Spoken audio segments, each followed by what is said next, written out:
High friends, Canon colour machine 3320 ఆ మిషన్లో ఏమవుతుందంటే మన పెన్ డ్రైవ్ పెట్టిన తర్వాత పెన్ డ్రైవ్ అనేది మెమరీ మీడియా హైడ్ అయినమాట.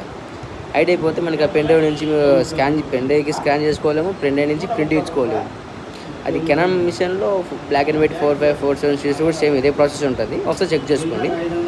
వచ్చేసి మనకి సెట్టింగ్స్ ప్రెస్ చేసిన తర్వాత ఫంక్షన్ సెట్టింగ్స్లో వచ్చేసి మళ్ళీ పైకి స్క్రోల్ చేస్తే స్టోర్ యాక్సెస్ ఫైల్స్ దాన్ని సెలెక్ట్ చేస్తే మనకి కొన్ని ఒక మెమరీ మీడియా అనే ఆప్షన్ వస్తుంది. అందులో వచ్చేసి ఆఫ్లో ఉన్నాయి, అవి ఆన్ చేసుకున్నారు అనుకోండి. ఆన్ చేసుకొని మనకి అప్లై చేంజెస్ కొట్టిన తర్వాత మిషన్ రీస్టార్ట్ అవుతుంది. రీస్టార్ట్ అయిన తర్వాత పెన్ డ్రైవ్ పెట్టేసుకోండి. పెన్ డ్రైవ్ పెట్టి ఒకసారి చెక్ చేసుకోండి, ఆ ప్రాబ్లం అనేది సాల్వ్ అయిపోయి ఉంటుంది. ఓకే ఫ్రెండ్స్, పెన్ డ్రైవ్ పెట్టిన తర్వాత మళ్ళీ మీకు జేపీజీ కానీ పీడిఎఫ్ కానీ ప్రింట్ అనేది చెప్పుకోవచ్చు. అది కూడా నానేది పెన్ డ్రైవ్ పెట్టినాను. మళ్ళీ ఒకసారి చూడండి, సెట్టింగ్స్ పెన్ డ్రైవ్ చూపిస్తుంది. ఓకే రైట్, ఓకేనా.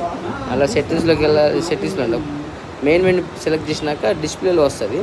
ఆ డిస్ప్లే వచ్చేసి ఇక్కడ షో ఆల్ కొట్టామనుకోండి, యాక్సెస్ పాయింట్ వస్తుంది, షోర్ వస్తుంది. అప్పుడు మెమరీ మీడియా సెలెక్ట్ అవుతుంది. దాన్ని సెలెక్ట్ చేసుకొని స్కానింగ్ అండ్ ప్రింటింగ్ అని చేసుకోవచ్చు. Okay friends, thank you.